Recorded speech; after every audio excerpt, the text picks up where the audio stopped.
This is the Bitcoin Otter radio show. Oh my God, I love you so much! On 97.7 FM, The City. Greetings, blessings, and good fortune, everybody. It's another Thursday. Yeah, July is gone. Gone. Did I just sound a little bit like Christopher Walken there? I'm sorry if I did. I want to tell you something. July is almost gone, but thank God we have today, and let us live in it. He gave us this day. We're going to live in it.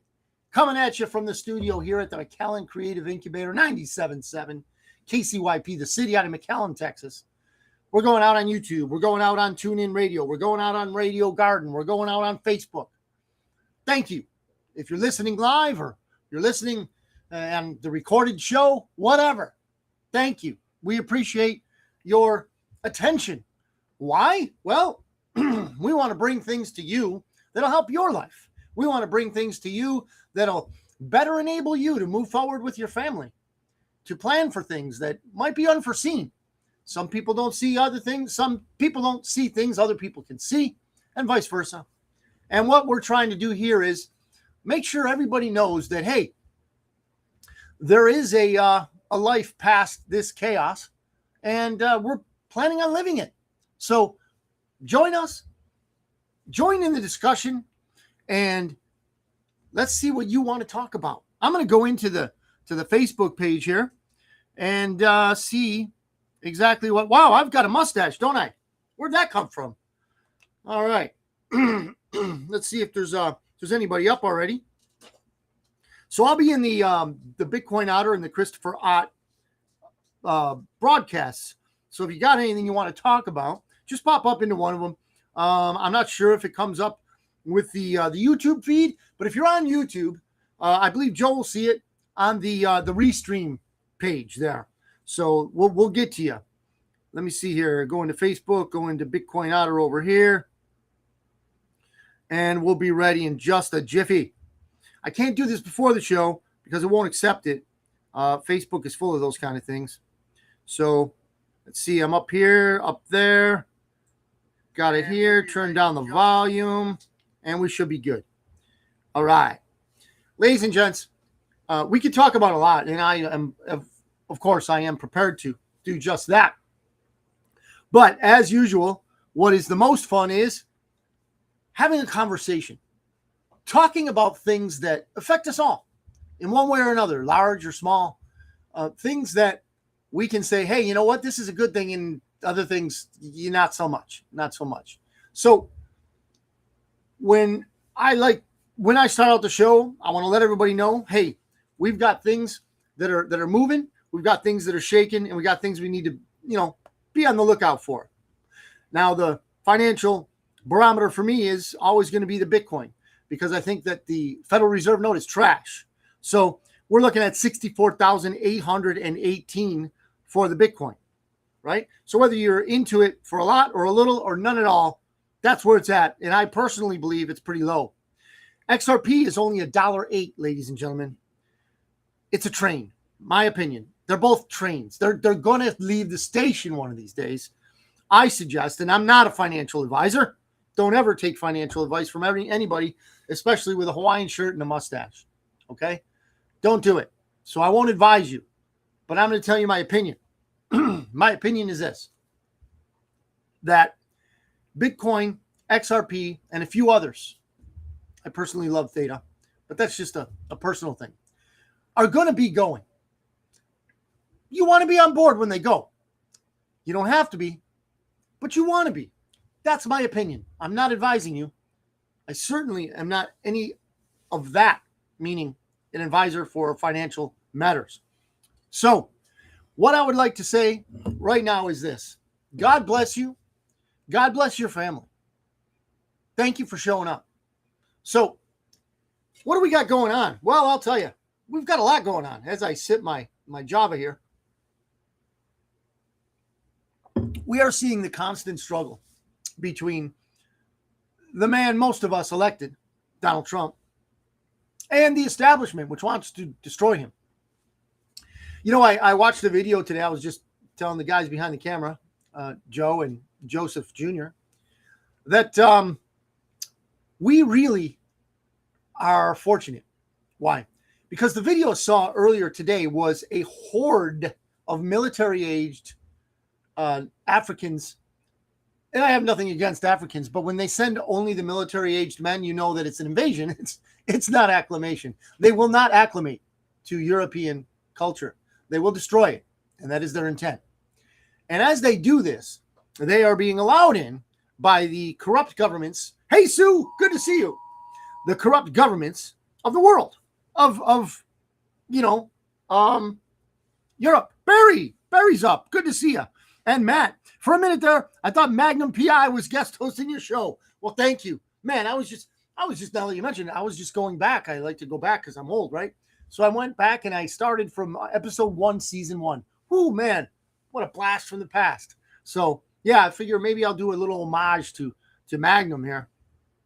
So when I'm saying that Europe is being invaded, I'm not saying that the U.S. is not being invaded, but at the very least, the people that are south of us are mostly Christian.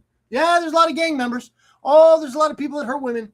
Oh, there's a lot of people that drive drunk. I understand. You understand. All of you know. But we are still better off than Europe. Europe, I sincerely believe, is this close to or already past the point at which they're lost.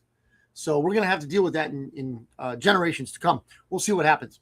Now, where I would like to start the conversation, if nobody else has anything they really want to talk about, is this whole Iran thing. Okay. So I like to call it the fake war because supposedly we've already destroyed all their missiles. We've already destroyed all their bases. They're helpless and hopeless. Yet somehow they still supposedly hold the Strait of Hormuz.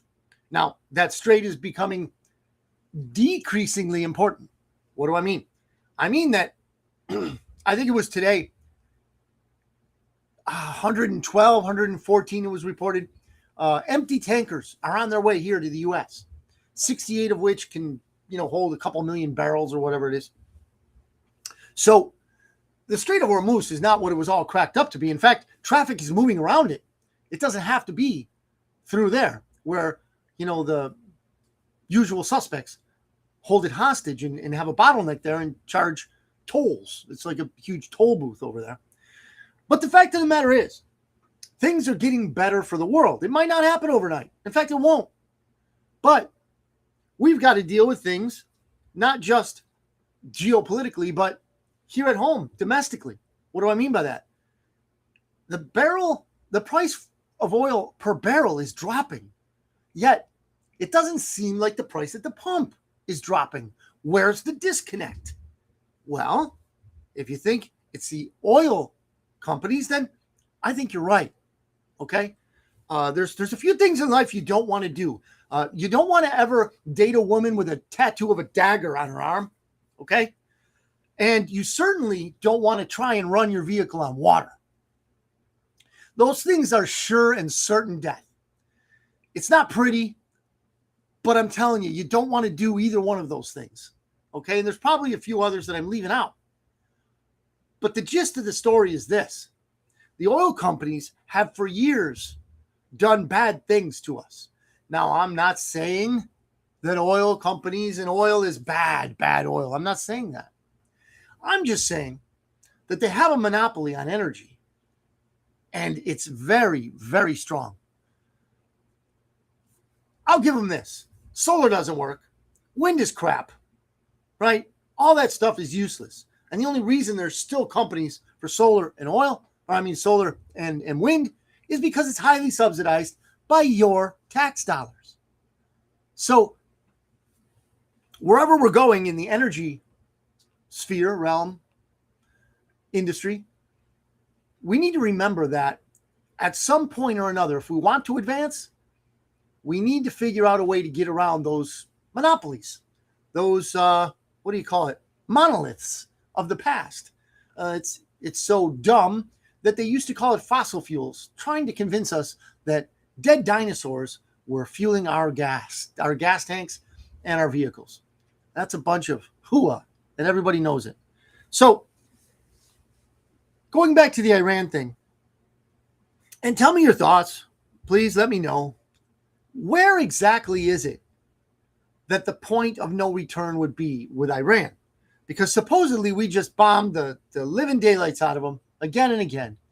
And then this whole Ukraine, the farce, that actor, that little elf that calls himself Zelensky, who took over the overthrown country of Ukraine in 2014, when the three letters of the United States of America destroyed a democratically elected government, and they decided to put in their puppet, who dances on the side and has tassels on his chest.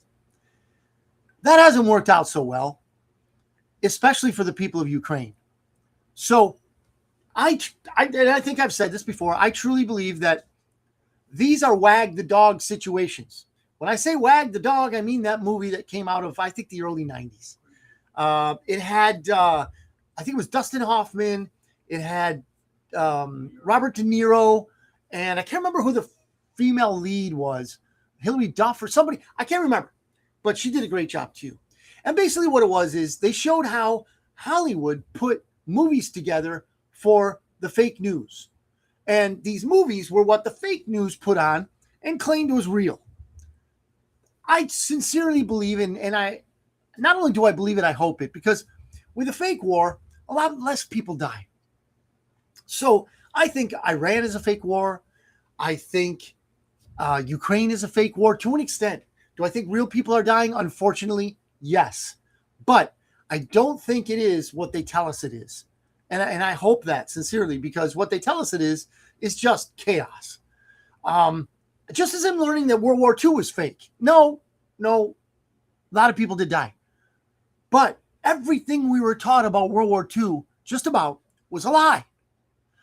School is a lie. At least here in America. Okay? We have been indoctrinated up to the gills with just falsehood. But I'm going astray. Now, in this Iran conflict, if you will, we have at stake a few things. Oil prices, which is, unfortunately the lifeblood of the world, because everybody depends on oil.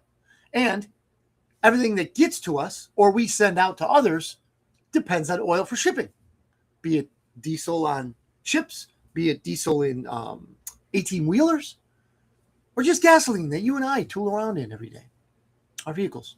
So what is it that Iran is a linchpin for? Have we thought about that? I have. And in my mind, Iran is a linchpin for the control mechanism of the old New World Order. I say old New World Order because they've been preaching it through their mouthpieces, right? Bush Senior, I'm not going to say it. I remember I was in the military and they had this campaign called 1,000 Points of Light. And I was in basic, or I was in my technical training there at San Antonio and Lackland Air Force Base. And they had this deal. I don't think I've ever talked about this before, but where the president at that time, the evil George Bush Senior, would address us as airmen on the base. And I'm sure we had our cohorts in the Army and in the Navy and the Marines there. So he was telling us about this whole campaign, 1,000 Points of Light. This was 1991. And he spoke to us about this New World Order. I didn't know it. I was 21 years old. I didn't care. But I look back on that and I am thankful. Not for the New World Order, of course. But I am thankful that we are finally dismantling it. That scheme, scam, murderous plot has nearly been dismantled. And they are vexed. Are they ever vexed? Because what they're seeing is a destruction of their, and I'm going to use a term that Vlad Putin has used, unipolar world, meaning it's our way or the highway. You either get behind the central bank we've put in place in America, or we take over your country and we pummel you. We kill your leader, and then we bring you into a decrepit poverty that you will never get out from. And they did it. They did it. South and Central America, Eastern Europe, the whole world. They've been sucking off America for who knows how long. The parasitic freaks that they are have been just taking all of our lifeblood. And they're literally trying to accelerate the process. But there are patriots, ladies and gentlemen. And I'm not just talking about you and me. There are patriots around the world that are standing for their country. Nationalism, right? Nationalism is a God-given right. What do I mean by that? God told us, especially after Noah's Ark, the flood that he brought to destroy the old way of doing things. Well, Noah and his family got off the ark, and God says, spread out in the world. They didn't spread out.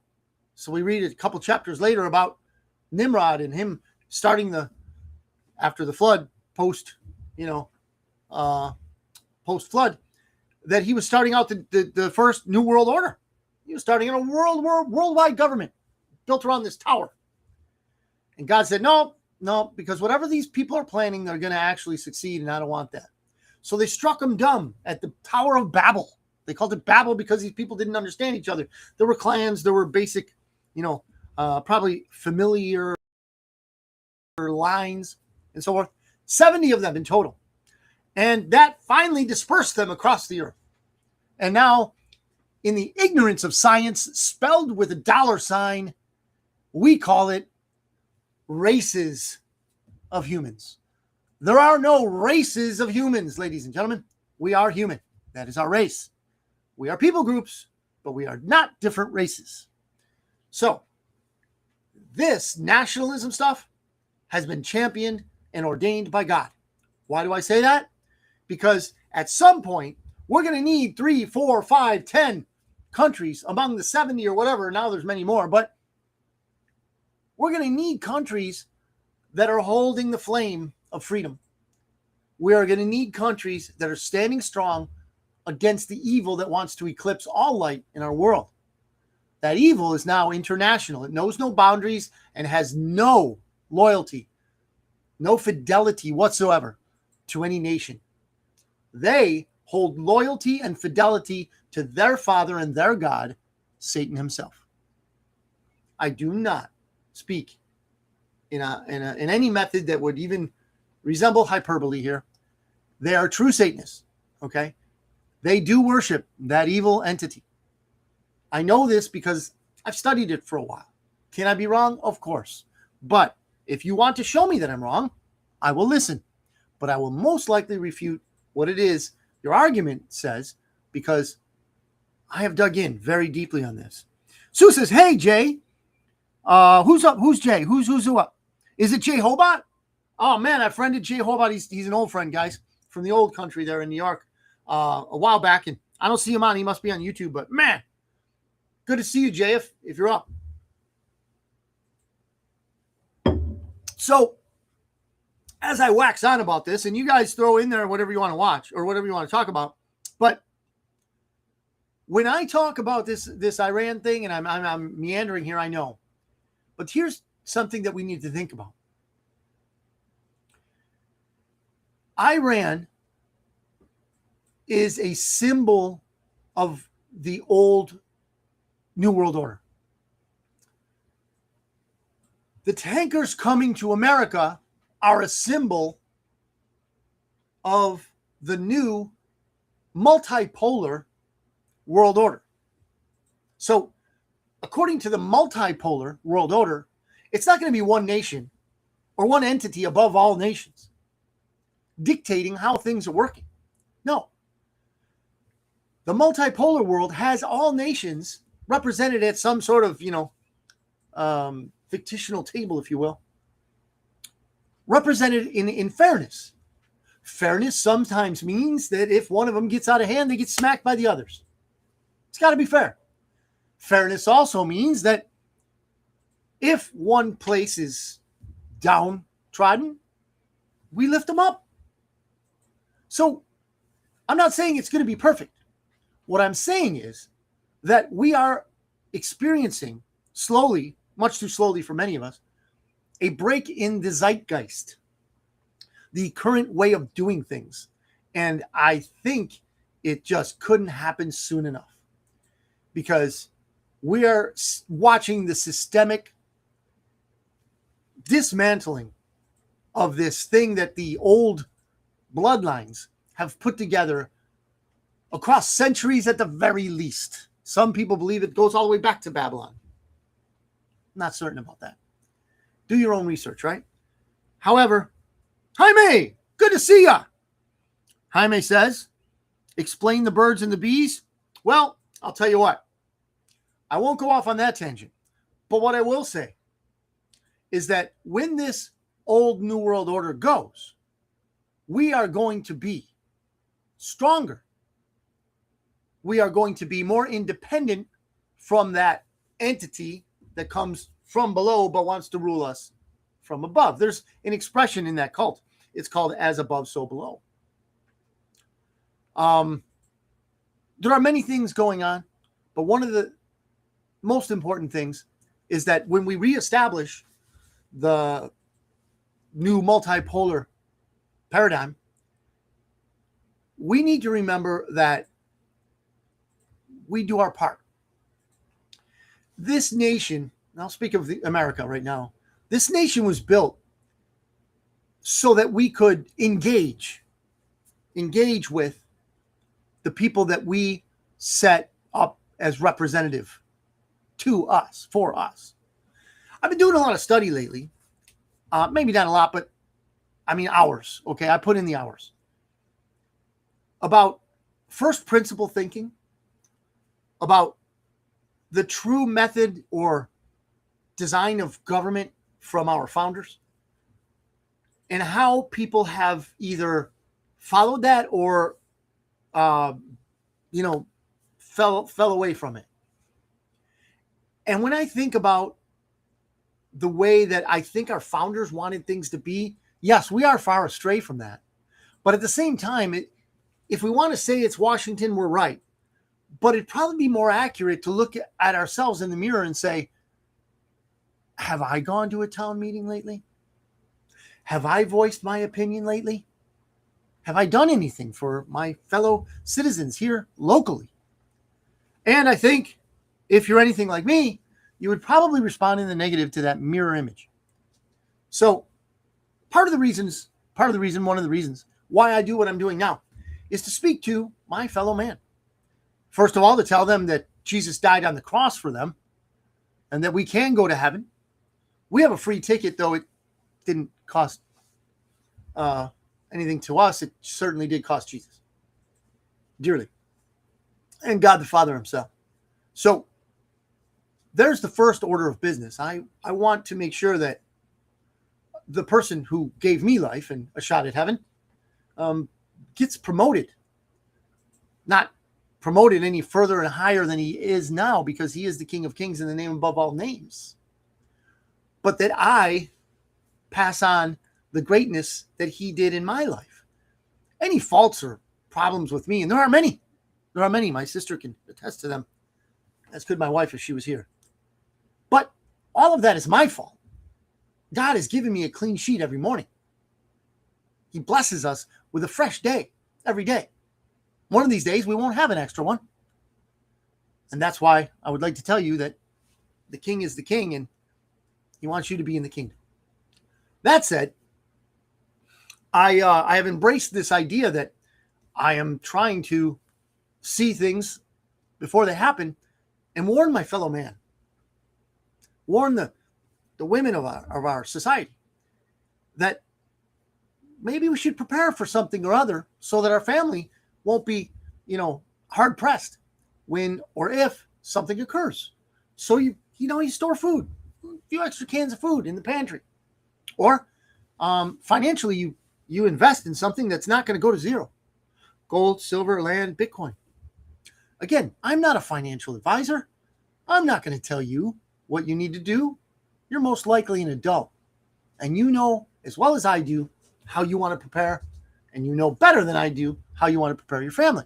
So all I'm saying is, with everything going on in the world, Wouldn't it be nice to have a little store here and ultimately store your treasure in heaven? Right? Where rust doesn't touch it, thieves can't steal it, and moths can't eat it up. So, as I loop back, I would like to say that as our new multipolar world is burgeoning, Barry says, my wife called Ted Cruz concerning the NDAA. He didn't call back. No, I'm sure he didn't. Thank you, though, Mrs. Songer. You made an attempt. You did your part. The NDAA has plagued us for a while. And I'm not positive, but I think it was an outcropping or an outbreak from 9/11. And I'm sure I'm not telling anyone in this audience anything new when I say it was an inside job. Do I know exactly who did it? No, I don't. But I can tell you that the inside job included some people that were ruling our country and want to rule it even now. So they wanted us to make sure that we had a boogeyman, Osama bin Laden, that we had patriotism after 9/11. And it was just a flashpoint for them. Just like Pearl Harbor was. And yes, we knew that the Japanese were coming. That's why they got the really good ships out of the harbor. So they know what it takes to get the American people all worked up. And they do it. In fact, they do it every day with the fake news. So this NDAA thing has many properties of it that make it unconstitutional. How do they get around it, you might think? Well, they call everybody they don't like a terrorist. And according to their viewpoint, a terrorist means that you can set aside all constitutional rights for all people in the United States and say, hey, if you're a terrorist, those rights don't apply. So basically they're saying, and taking the position of God, they're saying that, well, God may have endowed you with these in or unalienable rights. I call it unalienable. Some people call it unalienable. I believe that the true pronunciation is unalienable because no one has the right to put a lien on your rights. Your rights are your rights. There are no liens like the NDAA, that piece of rubbish, the NDAA, right? There's no legitimacy to it. Sure, they might have signed their names, but it's just like the auto pen. We know it wasn't brain dead Biden, right? It's the auto pen. So all we have to do in these instances, and thank you, Mrs. Songer, for doing your part. But I think what we have to do is what we're doing now. We're engaging ourselves at first, and then we engage those who really don't know, but we have to do it with tact. With tact. Because people don't want to listen to somebody that's going to insult them. We have to listen to them, of course. If you're talking to a normie, you're not going to hear anything new. You're going to hear what the TV has told you. You're going to hear what newspapers around the world are wanting to tell you. You're going to hear what The View wants to tell you, but you don't watch it. You're going to hear the things that you know already. And they're going to try and wow you by studies show, experts attest. We're not going to fall for that, but we do need to at least listen. Because we want them, and there's no guarantee of this, to listen to what we say. Because what we say, as we hold as truth, is going to be something that's completely outside their ability to box in. Because they've never heard it. The people that feed them news don't want them to hear it. Because knowledge can be a vector for freedom. And the last thing the establishment wants, the last thing they want, is for people to be free thinkers. Because that means they're off the reservation and no longer controllable. You know what, guys? I want to be uncontrollable, ungovernable to my government. I want to follow the rules constitutionally. But do I want to be surveyed every day? Do I want to be watched with a flock camera every day? Do I want my devices to be invaded and bugged every day? No, That NDAA is horrible. Orwellian, even. So Berry says, she left a message that ended with merging our military with any foreign nation is treason. And I agree. I haven't dug down that rabbit hole yet, the merger. Here's what I'm learning, though, from hours of listening to podcasts of people that are on top of this stuff. Apparently what I'm getting is that you won't have that on Fox. What's that, Barry? Well, I won't have what on Fox. I mean, it's mainstream media, so I won't have a lot of good stuff on Fox. But when we talk about this merger between Israel's military and ours, what I'm learning, what I'm getting, and I haven't dug in, is that it's already been there. What they're trying to pass now has already been passed prior. Section 219, I believe it is, has been signed into whatever. It's not law. It's code, I think. It's horrible. It's treasonous. As, Mrs. Songer has said, it is very much treasonous. But the fact of the matter is, it's not new. No, it's not new. It's getting publicity for some reason. I'm not sure what that reason is. Hopefully it's awareness of how evil the NDAA is, how unconstitutional the NDAA is. And you know what? These so-called representatives of ours completely and totally buy into this stuff. On both sides of the so-called aisle. They are two wings, left, right, red, blue, Republican, Democrat, two wings of the same fecal bird. And you know exactly what that bird is called. I use the word fecal because there might be kids listening. That's exactly who they are and what they are. They are a plague upon our nation. I never thought I would never thought that I would consider this until a podcast I watched. Hey, Eric, good to see you're up. I'm chiming in while I gas up. Thank you, Eric.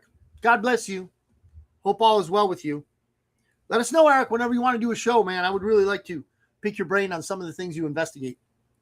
So when we're talking about these things that are constitutional and non-constitutional, I never thought, and this was just presented to me not even 3 or 4 days ago. I didn't realize this. Maybe someone out there, you guys know more than I do. I'm sure you do know more than I do. But about this subject, I'm going to tell you what I learned. That apparently the U.S. Senate, that part of the House, that part of the legislative branch, the Senate was more of an afterthought, meaning the landed families of America wanted representation. Okay, because the House of Representatives is supposedly representative of the people. The landed, right? I don't know the exact term. Let's just say the wealthy wanted their version of representation. You can understand, can't you? And that is actually what the Senate is, or it started as. So when you see people talking about, and this is a guy I want to study, his name is Lysander Spooner. And I learned from a guy who's a libertarian, and I don't know that he's a libertarian, I'm labeling, but he's a free thinker, let's put it that way. He says this Spooner guy has a bad rap as an anarchist, but he's really not. He is very much constitutionally based, but he thinks about it in ways that are free from the fetters, I guess you could say, of education the way we have been educated, indoctrinated, and conditioned of thinking. So we know that things in government shouldn't be quick because quick things aren't always things that are thought through. And I'll give you that. But if it is true that the Senate represents the rich people and the House of Representatives, and I'm just playing off of this. I'm not saying that this is the case. And that the House of Representatives represents the people, and that they debate and that they come together and then disband for reasons that, that are sometimes obvious, sometimes not. Do they serve us? That's my question. And if they don't serve us, where do we go and what do we do? Because I'll tell you, there are some really evil senators and House of Representatives too, right? But this whole Senate thing does have me wondering. We got a guy named Cornyn in Texas. Oh, man, he's a swamp creature, man. He's a real swamp creature. And there are some stories that have, hit me close as my occupation that I haven't even mentioned, and I won't. Everybody knows where I work, but that watches this show right now. But I don't want to create a tie. Anyway, I have some personal experience with the repercussions of the decisions of one John Cornyn, and they're horrible. If we talk on a private level, one of these days I can kind of expand on that for you. But when we see the entity of, let's say the Senate, would we really miss it if it wasn't there? First, we need to study and figure out, was it really what the founders wanted? This body of so-called representatives? Do they really represent us? Are their arguments something that the average American would stand by? Those are questions that we have to ask, right? Now, obviously, Cornyn is out. Yes, he is. Yes, he is. But his ghost is still around. He's still got influence. To what degree, I don't know. But is he really out, Barry? Is he still hanging on? I mean, has anybody really taken his place yet? I don't know. I mean, the primary was done, but isn't there a general election that has to occur? Not sure. I mean, Ken Paxton is not in. He's got to fight that Telosico guy. That is not a phrase that I invented, by the way. I just think it really has a good ring to it, and you might want to chant it every now and again. For my English-speaking friends, it's basically close your mouth in a very rude way. Is Telosico. Close your animal mouth, to be precise. He's still got to vote. Yeah, he does. Unfortunately, and he's still representing the evil factions that he works for. So, one of the things that I'm trying to get at is, now is the time to re-envision our government. And as we look at things like the NDAA, it's not about protection, as anybody who reads it or spends a minute in it knows. It's not about protection. It's not about protecting America. Okay? Let me just use TSA. TSA is part of that NDAA, right? TSA at the airport. Do we really need grandma frisked? Right? Do we really need them to look at our stuff, our jumblies, through a scanner as we walk through the airport? Terrorism. It's the boogeyman of our day. I'm old enough to remember walking onto a plane without being poked, prodded, and scanned. If evil people are going to do things, evil people are going to do things. Okay? How many terrorists has TSA really stopped? How many people have brought just too much shampoo with them? More than the 4 ounces or whatever it is they allow us. I think we're in a free country, right? To take. How much aftershave can you take? Right? These are the types of questions that we have to ask. And this NDAA is completely diabolical. And I thank you, Mr. Songer, for trying to do something about it. It's just Ted Cruz is not going to respond to you. I think you know that by now. That being said, that doesn't mean we give up. That doesn't mean we give up. I haven't given up, and I know you won't either. Because we need to, by the best of our abilities, get to the bottom of some things. And why is it that our politicians, so-called representatives, vote again and again for this NDAA? It's about money. They make a lot of money. They're paid a lot of money. Well, They make, I think, 174 of these congressional so-called representatives, $174,000. But with inside trading, they'll be millionaires within a couple months. Yeah. And they cap out federal hourly wage employees. They cap them out at the very lowest level of a congressional so-called representative. So the working man can never make more than even the least of the congressional representatives. No matter what, overtime, holiday, whatever, they can never make more than those mostly criminal so-called representatives make in salary. Yet those amazing people like AOC are worth millions and tens of millions of dollars. Well, because they have book deals. They do inside trading on news that you and I don't get. They basically are receivers of slush fund proceeds from your tax dollars. So they get whatever they get, right? But the working man, not so much. Now, circling back to Iran, I'm hoping it ends soon, but I suspect it won't.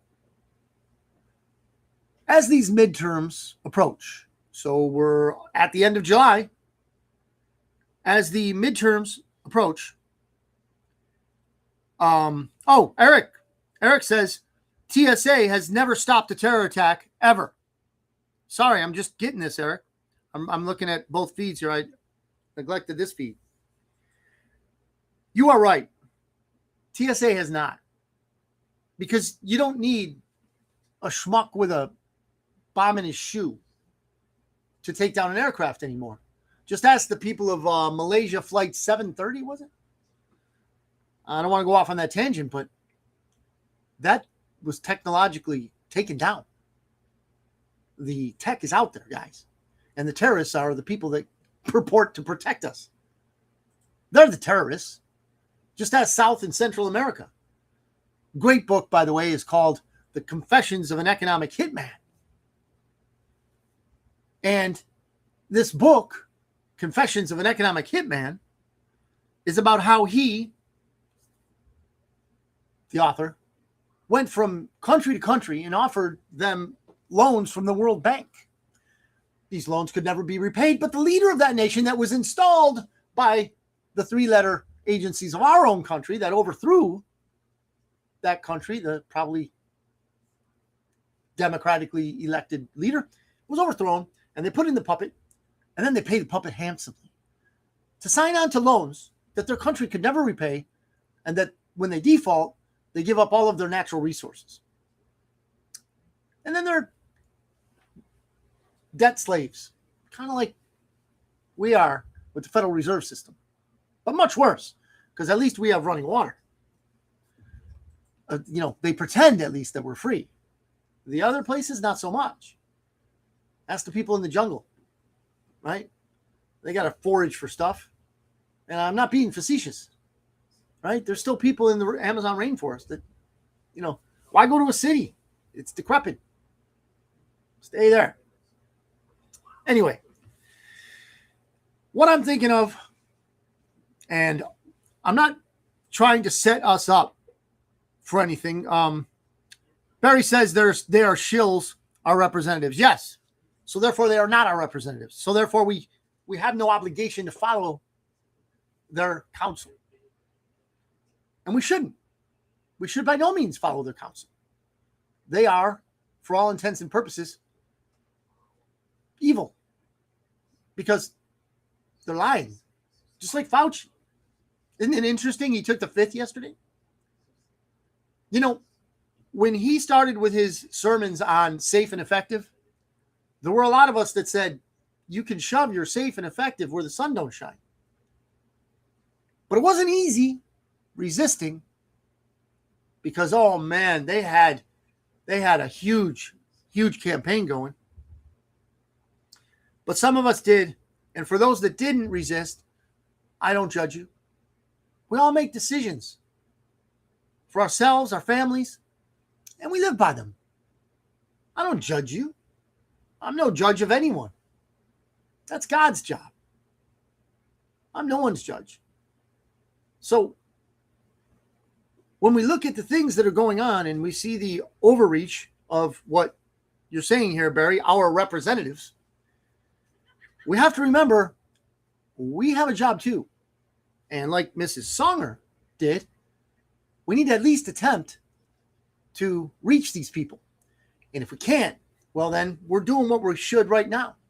We're having a discourse. Yeah, we're doing it digitally. We're not at a coffee shop or somebody's backyard barbecuing or whatever, which is probably more enjoyable. But we do what we can when we can.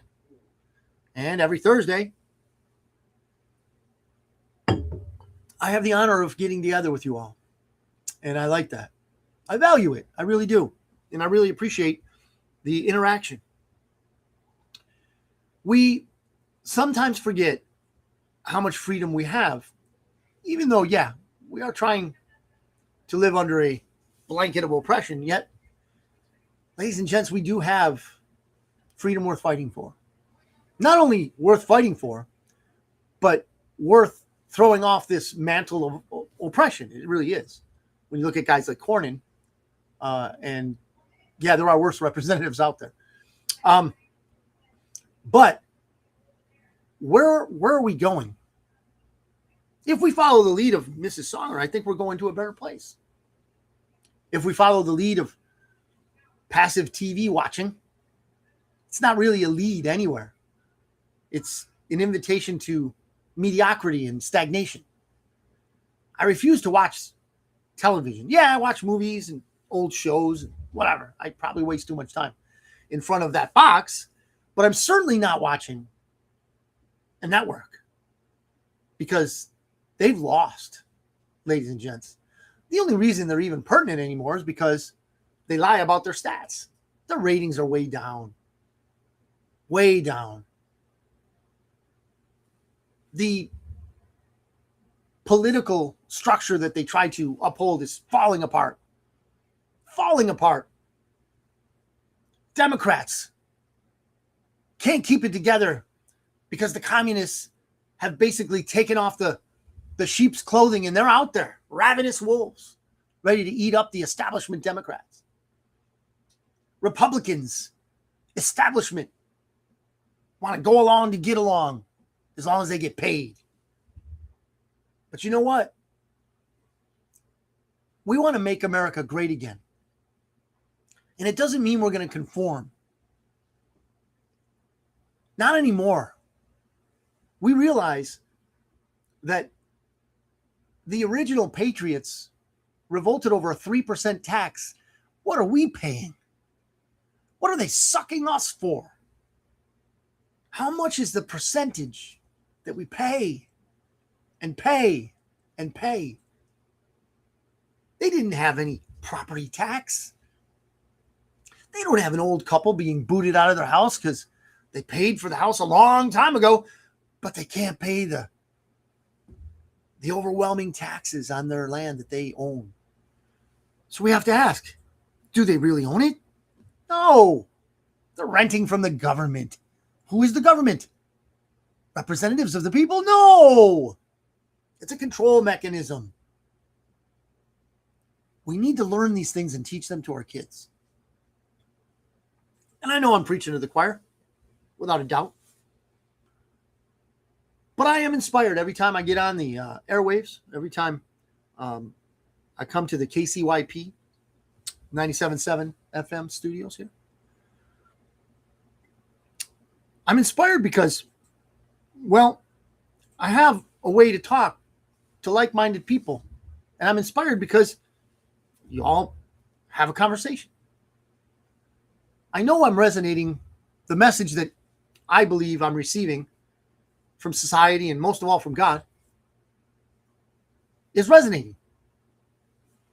It's starting out small, right? But I would imagine that at some point we're going to hit critical mass.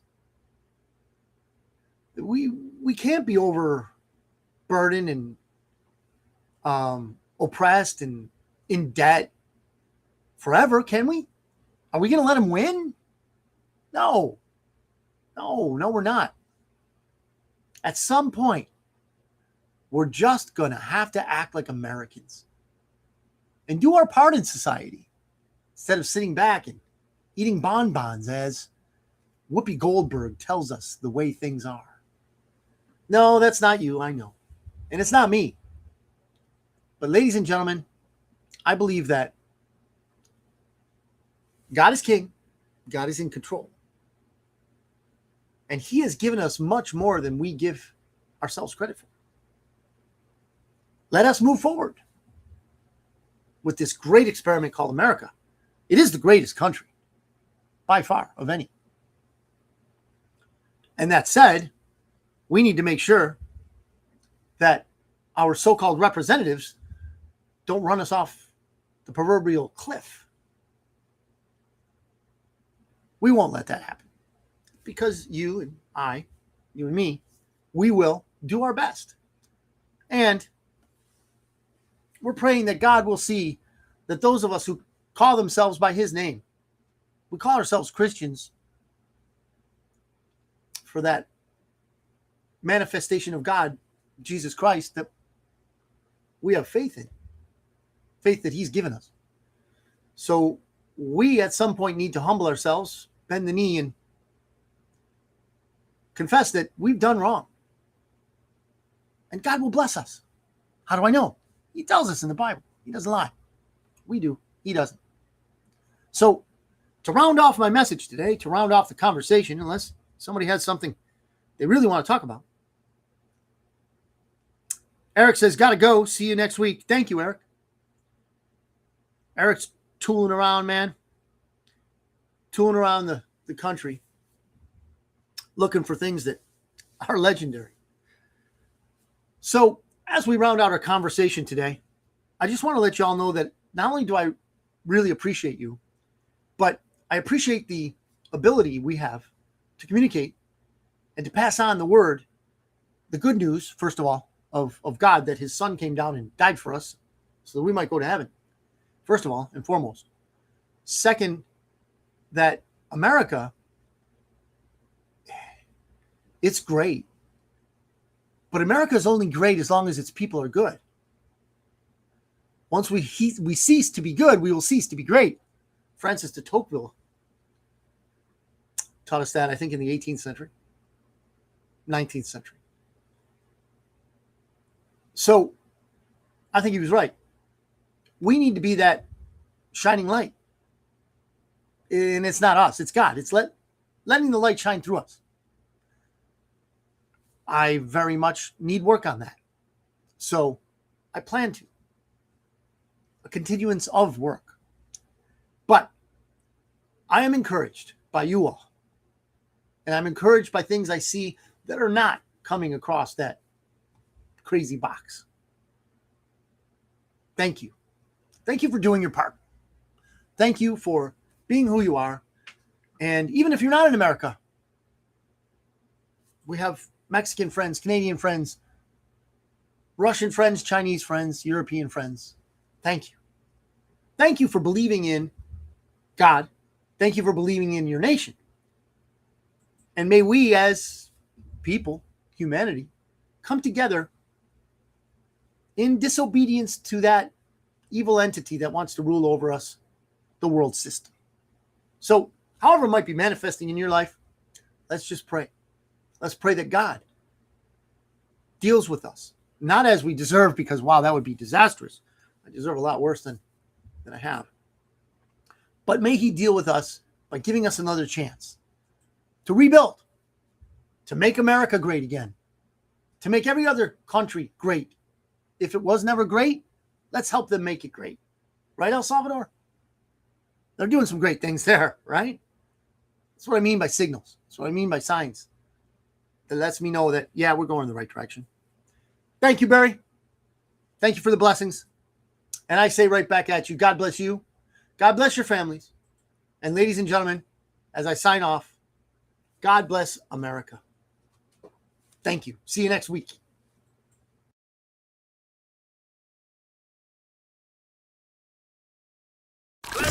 This is the Bitcoin Otter Radio Show. Oh my God!